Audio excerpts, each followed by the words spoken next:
What does identity mean to you? Artists often tackle this question in their own ways. For Micheline Thomas, she explores many sides of her identity through the artwork Portraits of Quanikah.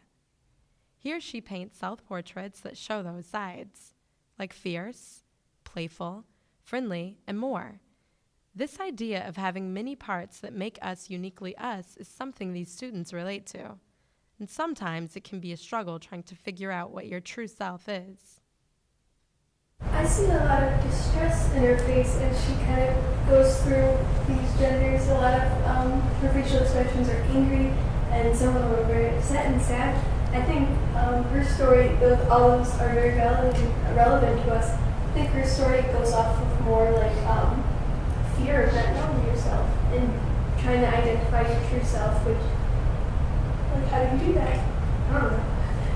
I can totally relate to this because when I first got my smartphone, I was so scared to like go out. What are people gonna think of me? What are they gonna say? Like, will I get called out on it? And like I stepped out, and like for a second, it was like, oh, you look fine, you look beautiful. And like I just like started to like believe it. I was like, no, this is okay. Like it's different. And like I just kind of I had to like own it. And I guess that's like a lot of people need to start doing. You need to own it. You need to own who you are, and just be who you are and not really care about what people say.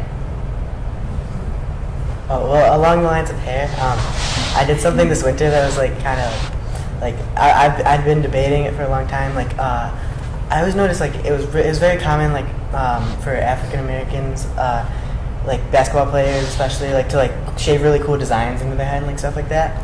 And like I never really see like very many white people doing that. And I'm a pretty big fan of like hip hop, and like I like that culture. It's just interesting to me, and I enjoy it. So I was getting my hair cut, like a normal routine haircut, and I got racing stripes shaved into my head, just like on a like heat of the moment decision. I was just like, all right, I'm just gonna do it. And like my parents were both like they're pretty mad, like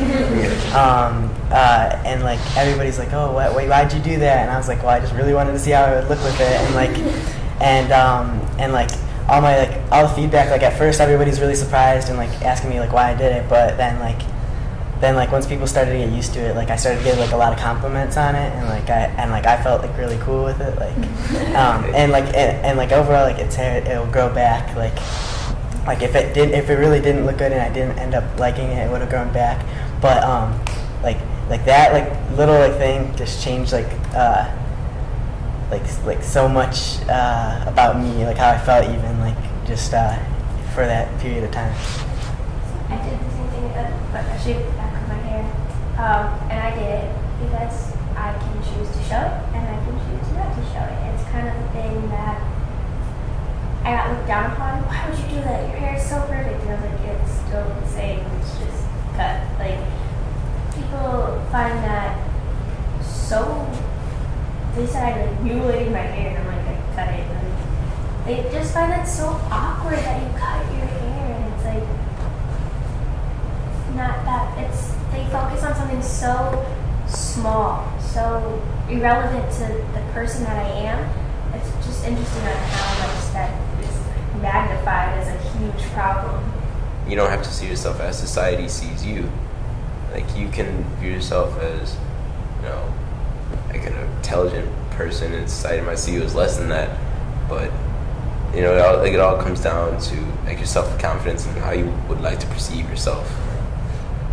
I think it's like complimenting the fact like there's something just genuinely beautiful about just being human in on its own. Like, just no matter how you do it, no matter what you do, if you're living, like there's something fantastic about you.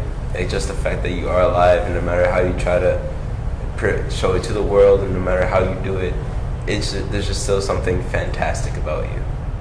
Another artist, Nick Cave, takes a different approach. When he puts on one of his sound suits, he's no longer limited by how others see him. This liberates him to explore a new identity.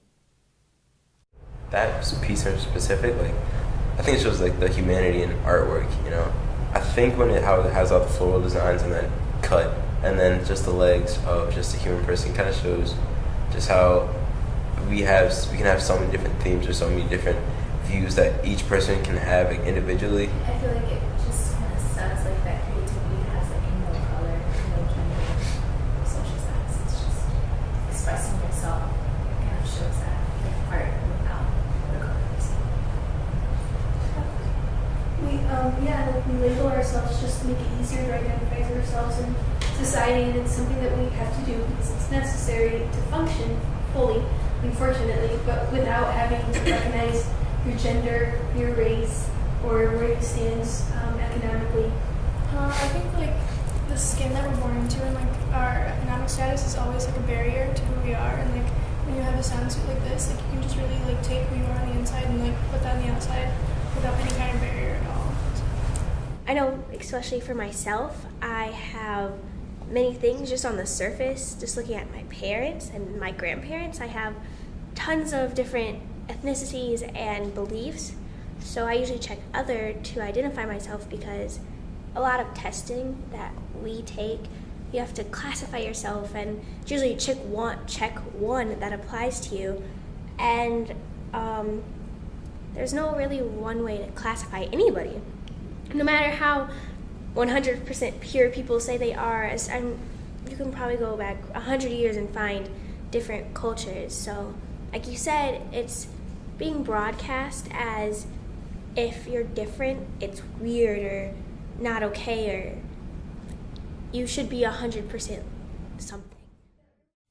These two artists have chosen to explore identity in very different ways. How do you see yourself? How do you want others to see you? We all have choices in how we present ourselves to the world and how we perceive others.